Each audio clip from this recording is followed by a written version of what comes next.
Bapak Ibu Saudara-saudari sekalian, kita pada hari ini akan melanjutkan satu perenungan tentang tema akulah di dalam masa Prapaskah ini. Dan saat ini kita akan membahas satu tema, yakni akulah gembala yang baik. Terkait dengan tema ini, saya mengajak kita untuk membaca satu bagian dari kitab suci yang terambil dari Yohanes 10. Ayat yang ke-11 hingga ayat yang ke-15. Saya akan membacakan bagian ini bagi Bapak, Ibu, dan saudara-saudari sekalian. Demikianlah bunyi firman Tuhan. Akulah gembala yang baik. Gembala yang baik memberikan nyawanya bagi domba-dombanya. Seorang upahan yang bukan gembala dan bukan pemilik domba-domba itu sendiri, ketika melihat serigala datang, meninggalkan domba-domba itu lalu lari. Sehingga serigala itu akan merebut dan mencerai-beraikan domba-domba itu. Ia lari karena ia seorang upahan dan tidak memperhatikan domba-domba itu. Akulah gembala yang baik. Dan aku mengenal domba-dombaku, dan domba-dombaku mengenal aku, sama seperti Bapa mengenal aku, dan aku mengenal Bapa, dan aku memberikan nyawaku bagi domba-dombaku. Bapak, Ibu, saudara-saudari sekalian, ketika berbicara tentang Yesus sebagai gembala dan kita itu domba-dombanya. Di tengah-tengah zaman kita yang menekankan tentang otonomi dan individualisme. Kita adalah orang-orang yang dewasa, kita bisa berpikir sendiri, kita bisa menentukan nasib sendiri, kita bisa mengatur hidup kita sendiri. Mengapa kita itu membutuhkan gembala? Begitu, ya. Jadi kita memiliki satu tantangan di dunia kita ini. Mengapa kita itu membutuhkan gembala? Karena kita perlu menyadari, Bapak, Ibu, saudara sekalian, beberapa hal tentang kondisi hidup kita ini. Kita perlu menyadari bahwa kita hidup di tengah-tengah dunia yang tidak pasti. Siapa yang berkata bahwa dunia kita ini akan tetap berjalan seperti ini dan tidak ada bencana yang bisa membawa kita ke dalam satu kehidupan yang penuh dengan kehancuran? Jikalau kita melihat perkembangan sains saat ini, begitu ya, dan kita akan mendapatkan begitu bahwa apa salah satu proyek yang dilakukan NASA ya, Badan Antariksa di Amerika sana, tentang planet ini. Salah satu concernnya adalah bagaimana kita mengupayakan supaya meteor itu, ada meteor-meteor besar yang bisa menghantam bumi dan membumi hanguskan bumi ini. Dan karena itu mereka mengembangkan teknologi sedemikian rupa untuk mengukur kecepatan meteor dan mengembangkan berbagai peralatan-peralatan untuk bisa mendeteksi dan juga bisa menembak meteor itu ketika dibutuhkan.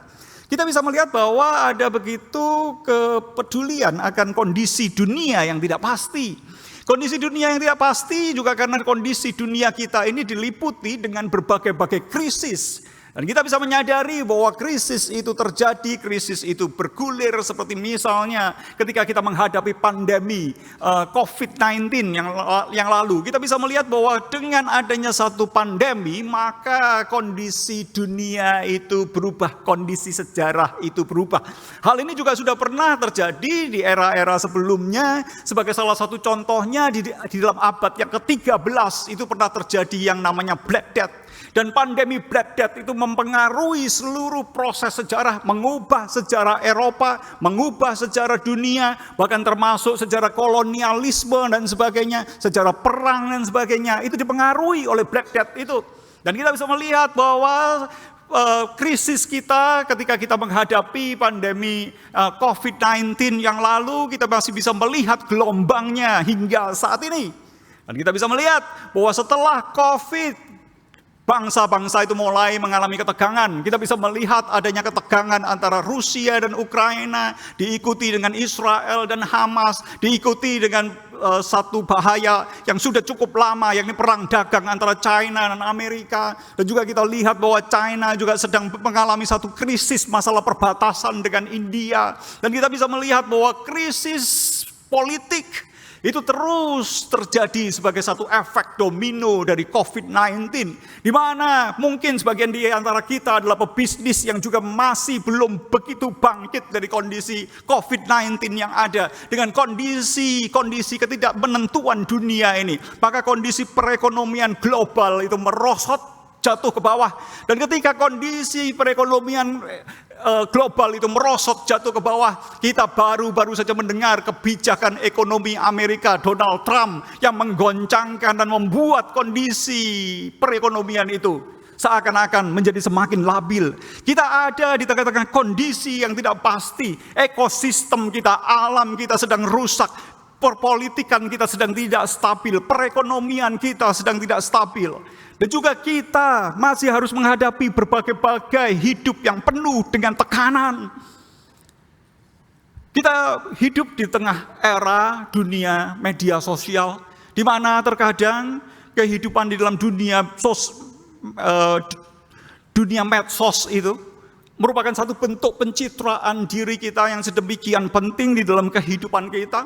Dan kita perlu menampilkan diri, perlu memposting sesuatu untuk membangun citra diri kita melalui semuanya itu. Dan semuanya itu juga memberikan satu tekanan-tekanan tertentu di dalam kehidupan kita. Ketika kita melihat media sosial teman-teman kita mungkin merasa, oh mereka adalah orang yang beruntung, sedangkan kita kok merasa kurang beruntung. Dan kemudian kita membandingkan diri kita dengan postingan-postingan orang lain, dan harga diri kita, citra diri, jati diri kita itu hancur. Dan kita ingin memperbaiki semuanya itu melalui media sosial yang kita buat. Kita hidup di tengah-tengah berbagai tekanan. Kita hidup di bawah tekanan tuntutan. Kita hidup di bawah tekanan tuntutan akademis bagi kita yang masih studi, tuntutan karir tentang apa yang harus kita lakukan di dalam menjalani kehidupan yang serba tidak pasti ini. Kita ada di dalam berbagai kelelahan. Kita lelah memenuhi kebutuhan hidup keluarga kita. Kita lelah memenuhi biaya studi bagi anak-anak kita. Kita lelah memikirkan ini dan memikirkan itu. Kita lelah dengan, sebagian orang mungkin mengalami hal ini, lelah dengan kehidupan keluarga. Kehidupan di dalam keluarga adalah satu kehidupan yang jenuh, kehidupan yang penuh dengan konflik, kehidupan yang tidak berbahagia. Kita lelah dengan pasangan kita. Dan di tengah-tengah segala kelelahan ini, kita mungkin bertanya-tanya, jikalau aku itu tidak bisa memenuhi kebutuhan hidupku sendiri, jikalau aku tidak bisa memenuhi kebutuhan di dalam jiwaku sendiri, bagaimana aku bisa memikirkan anak-anakku? Dan kita merasa lelah dengan semuanya itu. Di tengah-tengah kelelahan kita juga ada di dalam satu lembah rimba informasi. Kita hidup di hutan rimba informasi. Ada begitu banyak informasi itu yang berseliweran di depan mata kita, berseliweran di telinga kita. Dan kita bisa melihat bahwa informasi yang ada di dalam Alkitab, informasi, nilai-nilai moral yang ada di dalam komunitas kita, bukanlah informasi satu-satunya. Karena saat ini kita ada di dalam satu dunia di mana informasi itu tidak bisa disensor. Dan kita oleh berbagai informasi itu ditarik ke sana dan kemari oleh banyak suara. Kita ditarik oleh berbagai media sosial. Dan juga dari dalam kita ditarik oleh ketakutan. Ditarik oleh berbagai ketakutan kita akan penghakiman. Dan juga terkadang kita ditarik oleh berbagai keraguan di dalam jiwa kita. Kita tertarik ke sana, kita tertarik di sini. Dan di tengah-tengah situasi seperti itu, pernahkah kita itu merasa bahwa kita itu berjalan sendirian? Sekalipun kita memiliki keluarga, sekalipun kita memiliki pasangan, memiliki anak-anak, memiliki orang tua, memiliki komunitas. Tetapi di dalam menjalani kehidupan pribadi kita, kehidupan private kita, keraguan kita itu seakan-akan berjalan sendiri. Ada begitu banyak hal yang mungkin tidak bisa kita sampaikan kepada pasangan kita, kepada keluarga kita, kepada orang terdekat kita. Kita merasa hidup ini diliputi dengan kesepian. Kita merasa tidak dipahami, kita merasa tersesat di dalam kehampaan. Hidup ini seakan-akan berjalan di dalam satu maze, satu jalan simpang siur yang ruwet dan tidak menentu, di mana kita diperhadapkan dengan banyak pilihan, banyak tuntutan, banyak suara, dan kita itu bingung yang mana yang akan kita ikuti. Kita tidak mengerti dan kita tidak tahu kemana arah hidup kita ini, karena terlalu banyak informasi yang membanjiri pikiran kita. Di dalam masa yang sulit ini, apakah kita merasa ada seseorang, ada pribadi yang benar-benar mengenal dan memelihara hidup kita? Pada hari ini ketika kita membaca Yohanes 10 ayat 11 hingga ayat yang ke-15, perikop ini berbicara tentang Yesus sebagai gembala yang baik. Apakah kita mengerti makna dari Yesus adalah gembala yang baik? Apakah kita menyadari maknanya bagi kehidupan kita? Apakah kita itu memiliki satu pengalaman bahwa dia bukan hanya Yesus gembala yang baik yang kita pernah baca di dalam Alkitab, yang kita pernah dengar di dalam khotbah-khotbah kita, tetapi di dalam kehidupan kita memiliki satu pengalaman untuk mengenal dia adalah gembala yang baik untuk aku. Yohanes 10 ayat 11 hingga ayat yang ke-15 ini mengajarkan kepada kita tentang Yesus yang mengenal kita secara pribadi, Yesus yang memelihara kita dengan kasih, dan Yesus yang memimpin kita menuju kehidupan yang melimpah dan kehidupan yang kekal. Tetapi apakah itu maknanya bagi kita? Bukankah kita itu sudah dibanjiri oleh berbagai-bagai informasi, dan itu hanya satu bagian informasi yang pernah kita dengar, tetapi informasi itu juga bukan merupakan satu informasi yang penting bagi kita. Karena ada begitu banyak informasi-informasi yang lain. Dan apakah kita memiliki pengalaman akan semuanya ini? Pada hari ini kita akan mencoba untuk menghayati pengertian tentang Yesus gembala yang baik. Yang pertama, Yesus adalah pemilik yang mengasihi. Dan yang kedua adalah Yesus pemimpin yang berkorban. Dia adalah pemilik yang mengasihi kita. Dan hubungannya dengan kita adalah hubungan antara sang pemilik dan miliknya, sang gembala dengan dombanya. Saya akan membacakan sekali lagi Yohanes 10 ayat 11 hingga 13 yang berbunyi demikian. Akulah gembala yang baik. Gembala yang baik memberikan nyawanya bagi domba-dombanya. Seorang upahan yang bukan gembala dan yang bukan pemilik domba-domba itu sendiri, ketika melihat serigala datang, meninggalkan domba-domba itu lalu lari, sehingga serigala itu merebut dan mencerai-beraikan domba-domba itu. Ia lari karena ia seorang upahan dan tidak memperhatikan domba-domba itu. Ketika berbicara tentang pemilik di sini dikontraskan dengan yang namanya gembala upahan. Di sini Yesus itu ingin mengatakan bahwa dirinya sebagai sang gembala yang adalah pemilik domba-domba itu memiliki relasi yang khusus yang tidak dimiliki oleh seorang upahan. Memiliki satu passionate komitmen yang sedemikian berapi-api, komitmen yang sedemikian menggebu-gebu. Bapak Ibu Saudara sekalian, berbicara tentang komitmen yang menggebu-gebu, passionate komitmen, itu kita bisa melihat seperti ini Bapak Ibu Saudara sekalian.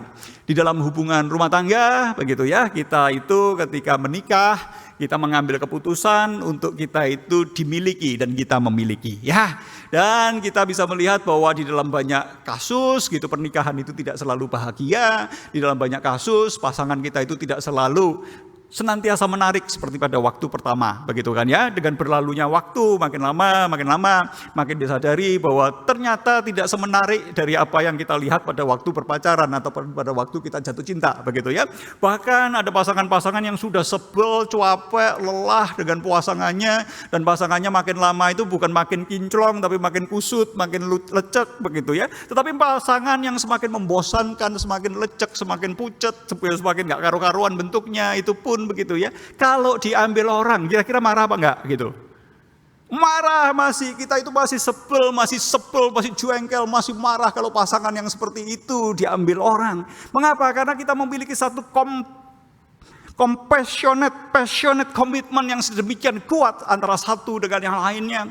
Dan kita bisa membayangkan jika kita itu memiliki sesuatu yang kita anggap berharga, dan sesuatu yang berharga itu kita rawati, kita jagai, kita pelihara. Misalnya kita punya pet, binatang kesayangan, dan kita akan merawatinya dan kita akan menjaganya dengan sedemikian rupa. Kita memiliki mobil dan kita sayang dengan mobil itu. Kita akan memiliki satu passionate commitment terhadap mobil itu, dan kita tidak akan membiarkan itu dirusak. Kita akan menjaganya sedemikian rupa. Dan kita bisa melihat bahwa hubungan sang pemilik dan milik, hubungan sang gembala dan domba-dombanya bukanlah hubungan antara seorang upahan. Dan ini bukanlah hubungan yang hanya masalah profesi, sekedar dari pekerjaan. Dan hubungan yang seperti ini merupakan wujud dari hati Allah itu kepada umatnya. Seperti bisa kita lihat di dalam Yesaya 40 ayat 11 yang berbunyi demikian. Seperti seorang gembala yang menggembalakan kawanan ternaknya dan menghimpunkannya dengan tangannya. Kita bisa melihat inilah hati Allah bagi umatnya. Dia adalah seperti seorang gembala yang adalah pemilik itu. Dan dia yang akan menggembalakan kawanan ternaknya, menghimpunkannya dengan tangannya. Anak-anak domba itu di pangkunya, induk domba itu dituntunnya dengan hati-hati. Dia sebagai sang pemilik yang mengasihi, adalah pemilik yang mengenal dan menyayangi miliknya. Ada satu kedekatan, ada satu intimasi, ada hubungan yang saling mengenal, saling mengasihi, dan saling percaya. Bapak Ibu sekalian, hal ini bisa kita mengerti dengan lebih baik ketika kita mengerti latar belakang budaya pada waktu itu. Pada waktu itu tidak banyak gembala-gembala kaya yang memiliki jumlah domba itu yang sedemikian banyak. Biasanya perumahan biasa, keluarga biasa itu memiliki domba di dalam jumlah yang relatif tidak besar. Karena itu kita bisa lihat bahwa Daud ketika menjaga domba-dombanya, jumlah dari domba-dombanya pun itu tidak besar. Dan karena jumlah domba-domba itu tidak besar, maka domba-domba dan gembala itu memiliki hubungan yang bukan cuma masalah domba ini dibesarkan nanti disembelih, tetapi kadang-kadang hubungannya itu bisa menjadi dekat, seperti seperti kita sekarang dengan pet kita, dengan binatang peliharaan kita, di mana ada hubungan yang bisa sedemikian dekatnya, begitu ya. Dan kita bisa lihat bahwa gembala-gembala pada waktu itu kadang-kadang berbicara dengan domba-dombanya. Mereka memainkan alat musik untuk menghibur domba-dombanya itu supaya tidak bosan dan supaya dirinya sendiri itu juga tidak bosan. Dia memberikan siulan-siulan tertentu untuk memberikan kode-kode bagi domba-dombanya. Dan domba-dombanya itu mengenali siulan-siulan tersebut. Sama seperti kita mungkin waktu ini memiliki siulan-siulan tertentu untuk anjing kita. Gitu, dan sebagainya. Kita bisa memberikan kode-kode kepada mereka dan mereka itu mengerti apa arti dari siulan-siulan tersebut. Dan ada satu hubungan yang saling percaya. Di dalam Yohanes 10 ayat yang ke-14 Yesus berkata, "Aku mengenal domba-dombaku dan domba-dombaku mengenal aku." Dan di dalam hubungan yang saling percaya dan saling mengenal ini kita bisa melihat bahwa sang gembala itu mengenal domba-dombanya. Sang gembala itu memanggil domba-dombanya menurut namanya. Tuhan mengerti kita satu persatu, secara personal, nama kita, pergumulan kita, kehidupan kita. Dan domba-domba itu mendengarkan suara sang gembala. Domba-domba itu mengenal suara sang gembala itu. domba-domba itu mengikuti sang gembala itu. Apakah di dalam kehidupan kita sebagai orang percaya, kita memiliki hubungan yang saling kenal, saling mengasihi, dan saling percaya dengan sang gembala kita yang seperti ini? Apakah kita mendengarkan suaranya?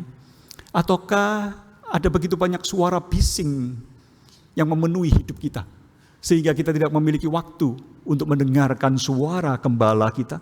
Apakah kita bisa membedakan apakah ini suara sang gembala kita, ataukah suara dunia, ataukah suara dosa, ataukah suara distorsi kehidupan kita, ataukah suara ketakutan dan kecemasan kita yang memengaruhi dan memimpin kita dan yang menjadi gembala kita? Ataukah kita mendengarkan suara sang gembala agung kita?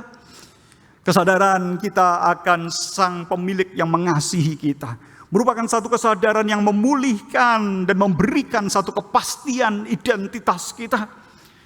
Dengan menyadari bahwa kita adalah milik sang gembala, kita menyadari bahwa kita bukan pribadi yang tidak bertuan, pribadi yang terhilang di dalam rimba informasi, di dalam rimba kehidupan, pribadi yang tidak memiliki arah dan tujuan. Kita tidak tahu hidup itu menggelinding kemana dan hidup itu membawa kita kemana. Tetapi kita adalah domba-domba yang memiliki tuan. Dan perjalanan hidup kita itu memiliki arah, memiliki tujuan yang jelas, yang sudah dikembangkan, yang sudah disediakan oleh sang gembala kita. Dan dia akan menuntun kita ke dalam jalannya sesuai dengan rencananya yang indah itu.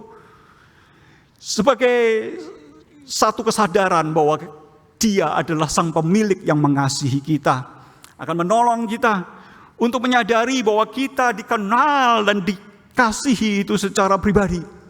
Bukan karena performa kita. Bukan karena aku itu bisa menghasilkan ini, bisa menghasilkan itu. Bukan karena aku memiliki prestasi ini dan aku memiliki prestasi itu. Kita itu dikenal dan dikasihi. Tetapi kita itu dikenal dan dikasihi karena kita itu domba-dombanya. Sama seperti hubungan kita dengan anak-anak kita. Hubungan antara orang tua dan anak yang sehat adalah hubungan yang anak ini bukan karena dia hebat menjadi anakku, tetapi karena dia itu anakku, maka mau seperti apapun dia itu hebat. Anak ini bukan menjadi ganteng, bukan karena dia ganteng maka dia jadi anakku, tetapi karena dia itu anakku maka sejelek apapun dia itu ganteng bagi papa mamanya. Kita bisa melihat hubungan yang seperti inilah, di mana kita bukan karena performa kita, tetapi karena relasi kita dengannya. Dia itu mengenal luka kita sedalam-dalamnya, dia mengetahui keraguan kita, dia mengetahui kecacatan kita, tetapi dia juga mengetahui potensinya, dan dia mengetahui rencananya bagi kita. Dia itu mengenali kita secara pribadi dan dia itu tidak jauh dari kita. Marilah kita membawa kehidupan pribadi kita, membawa keluarga kita di dalam penggembalaannya karena dia mengenal kita. Karenanya kita itu perlu meluangkan waktu untuk mendengar suaranya. Kita perlu meluangkan waktu untuk apa? Bukan hanya mendengarkan suaranya, tetapi juga mencurahkan isi hati kita kepadanya.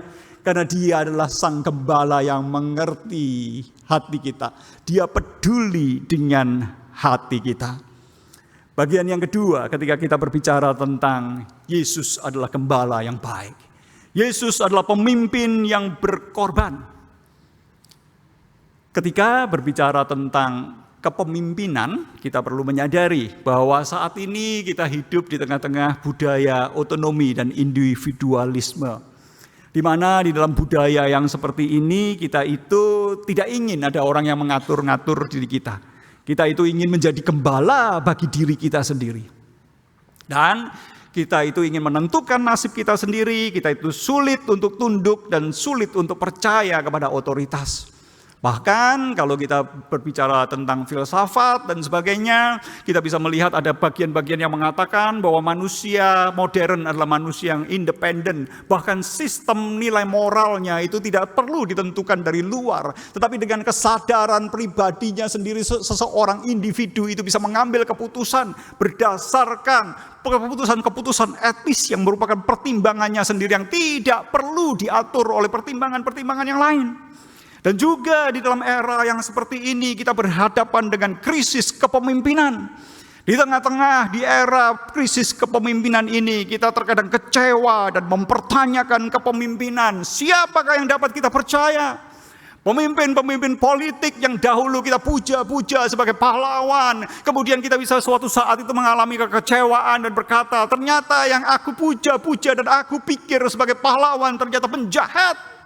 Kita bisa melihat bahwa di dalam permainan politik, baik di dalam negara, baik di dalam institusi, baik di dalam gereja, terkadang kita bisa melihat bahwa peran pengembalaan, peran kepemimpinan seringkali disalahgunakan. Ketika kita berbicara tentang pengembalaan di sini, peran gembala adalah peran pemimpin. Dan bagaimana kita bisa melihat bahwa peran kepemimpinan itu terkadang rusak. Kita bisa melihat di dalam sejarah gereja-gereja Injili. Kita bisa melihat bahwa gereja yang menekankan pentingnya berita Injil, penebusan di dalam Yesus Kristus. Bagaimana kita menjalankan misi Kristen. Dan bagaimana kita menggarami dunia ini. Kita bisa melihat adanya begitu banyak skandal gereja, skandal kaum evangelikal. Dan kita bisa melihat seperti contoh-contoh tokoh-tokoh besar evangelikal. Seperti Ted Haggard yang merupakan satu tokoh dari National Association of Evangelical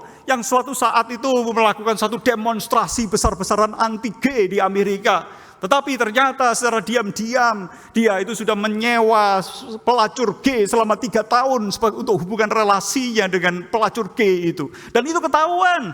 Dan kita bisa lihat bahwa belakangan ini kita mendengar kabar tentang Ravi Zacharias, seorang penulis buku Kristen yang hebat, seorang apologet Kristen yang hebat. Seorang penginjil kelas dunia yang seakan-akan kita bisa melihat dipakai oleh Tuhan di mana-mana. Tetapi kepemimpinannya ditandai oleh satu skandal di mana dia melecehkan ratusan wanita. Dan kita bisa melihat kondisi-kondisi seperti ini, maka kita bertanya, siapakah yang dapat kita percaya?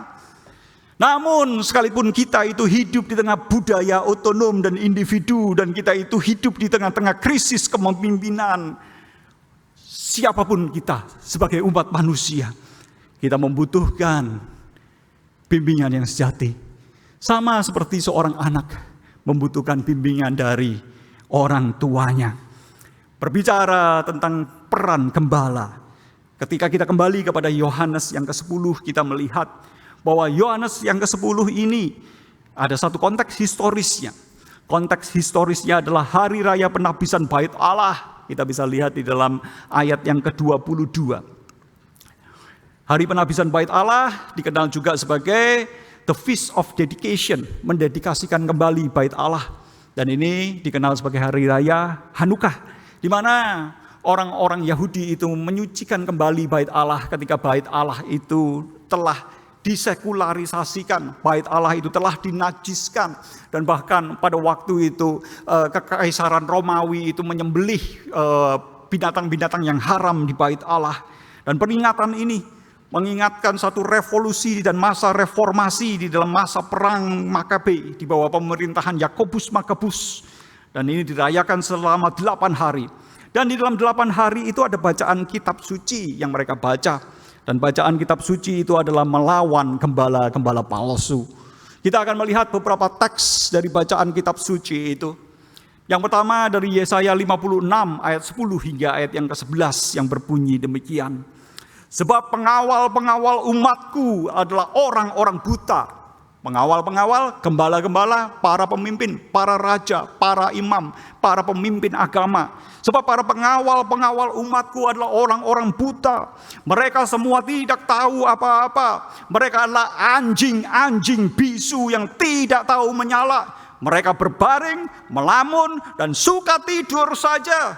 anjing-anjing pelahap yang tidak tahu kenyang, dan orang-orang itulah gembala-gembala yang tidak dapat mengerti. Mereka semua mengambil jalannya sendiri, masing-masing mengejar laba, tiada yang terkecuali. Di tengah-tengah umat Israel itu membaca teks-teks yang seperti ini, maka Yesus itu berteriak, "Akulah gembala yang baik." Sebagai satu kontras terhadap gembala-gembala yang seperti ini. Dan kita bisa melihat apa isi hati Allah ketika umat Allah itu tercerai-berai karena proses kepemimpinan dari umat Allah yang sedang gagal itu. Proses kepemimpinan bait Allah yang sedang gagal itu. Isi hati Allah itu adalah seperti ini. Dengan sesungguhnya aku sendiri akan memperhatikan domba-dombaku dan akan mencarinya. Seperti seorang gembala mencari dombanya pada waktu domba itu tercerai-berai dari kawanan dombanya. Begitulah aku akan mencari domba-dombaku. Dan aku akan menyelamatkan mereka dari segala tempat. Aku sendiri yang akan menjadi gembalanya. Dan Yesus hadir dan memberikan satu klaim bahwa akulah gembala yang baik. Gembala yang baik yang menjadi perwujudan dari isi hati Allah. Dan gembala yang baik adalah wujud dari pemimpin yang berkorban. Yesus adalah gembala yang baik, pemimpin yang sah, dan pemimpin yang berotoritas. Dia sah karenanya para penjaga pintu itu membukakan pintu baginya. Dia adalah pemimpin yang berotoritas dan domba-domba itu berjalan mengikutinya. Sebagaimana kita bisa baca di dalam Yohanes 10 ayat 3 hingga ayat yang keempat yang berbunyi demikian. Untuk dia, penjaga membuka pintu dan domba-domba mendengarkan suaranya. Dan dia memanggil domba-dombanya masing-masing menurut namanya dan menuntun mereka keluar. Ia berjalan di depan mereka dan domba-domba itu mengikuti dia. Karena mereka mengenal suaranya. Apakah kita mengalami Yesus yang berjalan di depan kita? Apakah kita mengalami Yesus yang kita kenal suaranya? Apakah kita mengalami bahwa kita itu berjalan mengikut langkah Yesus? Dia adalah gembala yang baik karena dia adalah seorang gembala yang kompeten.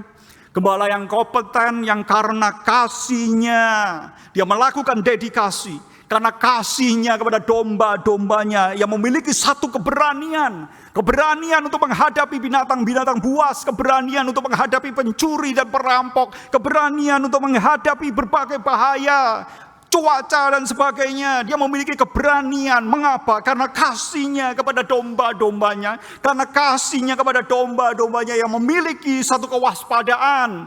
Dan model dari gembala Israel sebelum Yesus yang dipakai sebagai satu patron bahwa Sang Mesias akan memiliki karakter yang sama adalah Daud.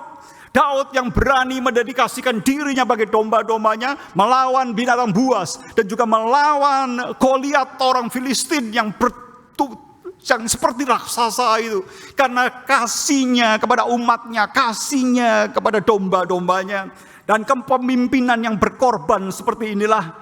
Yesus itulah menjadi tolok ukur kepemimpinan Kristen dan juga merupakan satu penguji kredensial kepemimpinan Kristen. Ketika berbicara tentang hamba-hamba Tuhan, kriterianya seperti apa? Majelis, pengurus, aktivis di dalam gereja, kriterianya seperti apa? Kriteria kepemimpinan yang kompeten dan berdedikasi yang seperti ini. Yang merupakan satu kriteria yang sesungguhnya. Kriteria yang memiliki hati gembala. Namun kita perlu menyadari bahwa kita bukan hanya butuh pemimpin, namun kita juga butuh juru selamat. Karena kita itu berada di dalam satu kepungan bahaya. Bukan hanya bahaya fisik yang harus kita hadapi, bukan hanya budaya sosial global yang harus kita hadapi, tetapi bahaya dosa yang menghancurkan umat manusia. Kita itu ada di dalam kepungan dosa, kita itu ada di dalam kepungan kematian, kita itu ada di dalam kepungan kerusakan dari dunia ini. Dan kita membutuhkan Sang Juru Selamat. Dan Sang Juru Selamat itu dengan berani maju ke atas kayu salib, Untuk apa? Untuk menyelamatkan domba-dombanya. Di atas kayu salib dia harus berhadapan dengan para serigala. Dan dia berhadapan dan mengalahkan para serigala itu di atas kayu salib. Kayu salib, kematiannya di sana bukanlah satu tragedi, bukanlah satu kecelakaan. Yesus bukan menjadi victim dari kejahatan politik pada waktu itu, tetapi Yesus itu dengan partisipasi aktifnya mengambil langkah menuju ke atas kayu salib itu. Untuk apa? Untuk memberikan nyawanya bagi domba-dombanya. Apakah kita sebagai orang percaya pernah mengalami kasih karunia ini? Apakah kita bukan hanya mendengar berita Injil yang sudah sering kita dengar, tetapi apakah kita mengalaminya di dalam kehidupan kita? Apakah kita menyadarinya bahwa ada seorang gembala yang memberikan dirinya untuk membebaskan kita dari belenggu dosa dan kematian? Dia memberikan nyawanya itu bagi domba-dombanya. Aku memberikan nyawaku dan tidak seorang pun itu mengambilnya daripadaku, melainkan aku memberikannya menurut kehendakku sendiri. Tujuan kehadirannya adalah untuk memberikan hidup. Memberikan hidup yang berkelimpahan. Berkelimpahan bukan di dalam pengertian kita itu tidak kekurangan uang, berlimpah-limpah secara materi, tetapi berlimpahan itu berbicara tentang kekayaan hidup. Berbicara tentang kekayaan makna hidup, kekayaan anugerah Tuhan yang bekerja di dalam kehidupan kita. Kehidupan kita yang identitasnya itu tidak dibangun dengan suara dunia ini, tetapi kehidupan yang dibangun di atas suara dari Sang Gembala kita. Tujuan kematiannya adalah misi penyelamatan manusia. Aku memberikan hidup yang kekal kepada mereka. Dan mereka pasti tidak akan binasa sampai selama-lamanya. Dan seorang pun tidak akan pernah merebut mereka dari tanganku. Dia menyediakan satu kehidupan yang kekal. Dan dia menggenggam kita. Sehingga tidak seorang pun itu akan merebut kita dari tangannya. Dan Sang Gembala yang berani seperti inilah adalah Sang Gembala yang menyertai kita. Kita perlu merenungkan pengorbanan Kristus itu di dalam masa Minggu Prapaskah ini. Marilah kita bersama-sama mengambil waktu sejenak untuk mengizinkan telinga kita diisi oleh suaranya, diisi oleh firman-Nya, diisi oleh kesadaran bahwa Sang Gembala itu hadir di tengah-tengah kita. Pesan bagi kita pada hari ini adalah gembala yang baik itu tidak pernah meninggalkan kawanan dombanya. Kita itu tidak berjalan sendiri. Kita aman di bawah pemeliharaan gembala yang baik. Karenanya kita itu perlu belajar untuk mempercayakan hidup kita kepadanya. Hidup kita di tengah-tengah berbagai-bagai krisis dunia. Apakah di tengah-tengah berbagai-bagai krisis dunia ini kita mempercayakan hidup kita kepadanya? Hidup kita itu berada di tengah-tengah rimba informasi dan terkadang kita tersesat di dalam rimba informasi. Apakah kita itu belajar untuk menyediakan telinga, hati, dan kaki kita itu untuk mengikutnya? Bapak Ibu Saudara sekalian, ketika gereja itu terdiam dan terbisu, ketika gereja itu kehilangan signifikansi dan relevansinya, ketika gereja itu kehilangan perannya sebagai mercusuar hati nurani, ketika gereja itu kehilangan kesempatan untuk memberitakan firman Tuhan, dan berita firman Tuhan itu seakan-akan menjadi satu berita yang kalah dibanding dengan berita-berita yang lain, kalah dengan informasi-informasi yang lain, berita yang sudah mulai ditinggalkan. Apakah kita menyadari panggilan kita? Bahwa kita sebagai satu gereja dipanggil untuk sebagai kepanjangan tangan, perwujudan dari isi hati Sang Gembala kita. Apakah sebagai pemimpin-pemimpin gereja kita memiliki hati seorang gembala untuk berani berdiri. Kita berani berjuang, memperjuangkan domba-domba kita karena kasih kita. Kita dipanggil untuk menjalankan peran gembala yang baik, yang tidak pernah meninggalkan kawanan dombanya itu. Bapak Ibu Saudara sekalian, ketika gereja itu diam berbicara tentang seks, Maka umat Allah, generasi muda dan orang-orang jemaat kita mendengar berita-berita tentang seks dan sebagainya. Dari berbagai-bagai informasi yang lain. Dan apakah kita akan membiarkan semuanya itu menjadi gembala bagi umat kita? Akankah kita itu hanya terus terdiam dan tidak berbicara? Bapak ibu saudara, saudara sekalian, kita itu perlu belajar untuk menyadari bahwa gembala yang baik tidak pernah meninggalkan kawanan dombanya. Dan marilah kita berdoa untuk generasi muda kita. Supaya Tuhan itu membangkitkan generasi muda. Membangkitkan pejuang-pejuang Allah. Membangkitkan gembala-gembala yang baik, yang berani berhadapan dengan serigala-serigala yang mengepung dunia kita. Dan marilah kita memikirkan dan merenungkan. Apakah kita itu sudah membuka hati kita untuk dipimpin oleh Sang Gembala yang baik. Marilah kita menjaga kesadaran kita. Banyak orang pada masa ini tersesat dalam pencarian jati diri. Melalui pencapaian, kekayaan, pengakuan. Tetapi seperti domba yang kehilangan arah, mereka semakin jauh dari kepenuhan hidup. Dan hanya Yesus, Sang Gembala baik, yang dapat memulihkan jati diri kita. Sehingga jati diri kita tidak dibangun oleh perkataan dunia ini. Tidak dibangun oleh kerusakan dunia ini. Tetapi jati diri kita, arah hidup kita dibangun oleh suara Sang Gembala. Kita perlu menjaga kesadaran kita bahwa kita adalah domba-dombanya. Kita membutuhkan bimbingannya. Kita dipimpin oleh Sang Gembala kita. Dan kita bukan dipimpin oleh dunia kita. Identitas kita ditentukan oleh kasih karunia-Nya. Dan identitas kita tidak ditentukan oleh dunia.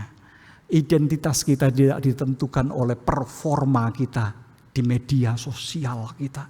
Tetapi identitas kita ditentukan oleh Dia yang adalah pemilik kita. Kita perlu mengenal dan mendengarkan suaranya. Karena Dia adalah Gembala kita yang sejati. Mari kita berpikir sejenak. Apakah kita masih memiliki satu kerinduan akan suara Sang Gembala kita? Suara siapakah yang kita ikuti ketika kita melangkah? Di dalam keputusan kita, suara siapa yang kita ikuti? Di dalam pertumbuhan kita, modeling kita, ketika kita bertumbuh menjadi dewasa, suara siapa yang kita ikuti? Apakah kita itu menghayati kasih Allah yang personal, yang penuh pengorbanan bagi kita? Apakah kita itu menghayati Yesus Sang Gembala yang baik itu memanggil nama kita? Ketika Dia bersiul memanggil nama kita, apakah kita mendengarnya?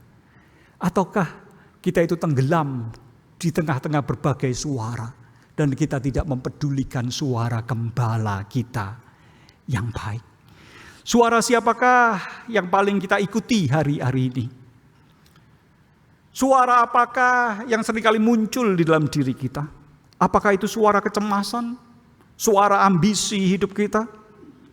Ataukah kita masih memiliki satu kepekaan terhadap suara Sang Gembala kita? Kita perlu menyadari bahwa berbagai-bagai informasi yang terpapar oleh indera kita dapat meracuni pikiran kita dan dapat mengacaukan hidup kita.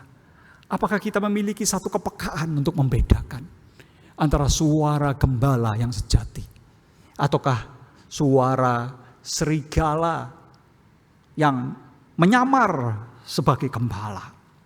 Hari ini, apakah kita bersedia untuk mengikuti suara Sang Gembala yang memanggil kita? Apakah kita bersedia? Apakah kita menyadari bahwa kita memiliki berbagai-bagai beban hidup? Dan maukah kita meletakkan beban hidup kita ke dalam tangan Sang Gembala kita? Bagaimana kita dapat menjaga kesadaran akan suaranya? Di dalam hal ini kita perlu memiliki kepekaan rohani. Kepekaan rohani yang dapat membedakan Tetapi bagaimana kita itu dapat membedakan? Jikalau kita mengerti saja suaranya itu tidak. Apakah gereja masih memiliki satu kerinduan yang dalam untuk mengerti suara Tuhan? Atau kita berkata, tutup saja suara Tuhan, bungkam saja suara Tuhan. Oke, kita baca suara Tuhan, tapi kita baca dan kita mengerti sesuai dengan suara dunia. Dan kita tidak membiarkan Sang Gembala kita itu berbicara kepada kita. Dan kita tidak membiarkan Sang Gembala itu berbicara hati ke hati kepada kita. Bapak Ibu sekalian, marilah kita mengambil waktu sejenak. Mungkin di dalam kehidupan kita menyadari bahwa kita mengalami begitu banyak ketersesatan. Di tengah-tengah dunia yang liar, di tengah-tengah rimba raya jagat raya, di tengah-tengah rimba informasi. Ada informasi yang benar dan ada informasi yang tidak benar. Dan kita itu tersesat di dalamnya. Adakah kita itu mau datang kepadanya? Di tengah-tengah kebingungan hidup kita, di tengah-tengah kelelahan kita, di tengah-tengah ketidakpastian kita, apakah kita mau datang kepada Sang Gembala Agung yang datang, yang mengenal kita satu persatu, yang memanggil kita, yang memperhatikan kita? Mari kita datang kepadanya. Amin. Saat ini ya Bapa, kami datang di hadapan-Mu. Di tengah-tengah bisingnya hidup kami. Di tengah-tengah berbagai-bagai informasi yang tidak terbendung di media sosial yang ada di depan mata kami. Berbagai informasi yang ada di dalam gadget kami. Di tengah informasi yang berseliweran di telinga kami.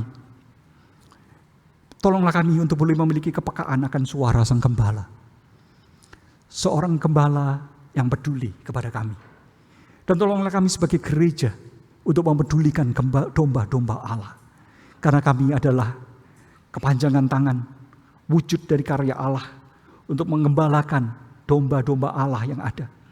Biarlah Tuhan boleh memberikan keberanian kepada pemimpin-pemimpin gereja di tempat ini untuk boleh mengembalakan domba-domba dengan baik. Biarlah kami tidak kehilangan peran kami sebagai mercusuar hati nurani di tengah-tengah padamnya hati nurani. Biarlah Tuhan sendiri menjagai kami dan melindungi kami. Untuk tidak menjadi gembala-gembala upahan. Untuk tidak menjadi gembala-gembala yang sebetulnya adalah pencuri dan perampok dan serigala. Tetapi biarlah kami boleh mempedulikan domba-domba Allah yang ada. Dan kami berani berjuang bagi domba-domba Allah yang Tuhan kasihi itu sendiri. Biarlah Tuhan boleh memakai kami sebagai satu komunitas yang bertumbuh dan memainkan peran penggembalaan dengan baik. Dan biarlah Tuhan juga memberikan satu kepedulian kepada domba-domba di tempat ini. Dan biarlah domba-domba di tempat ini boleh memiliki satu kerinduan. Kerinduan untuk mendengarkan suara Sang Gembala Agung. Yesus, Sang Gembala yang baik. Inilah doa kami yang kami panjatkan dengan iman di dalam nama Tuhan Yesus Kristus. Amin. Mari kita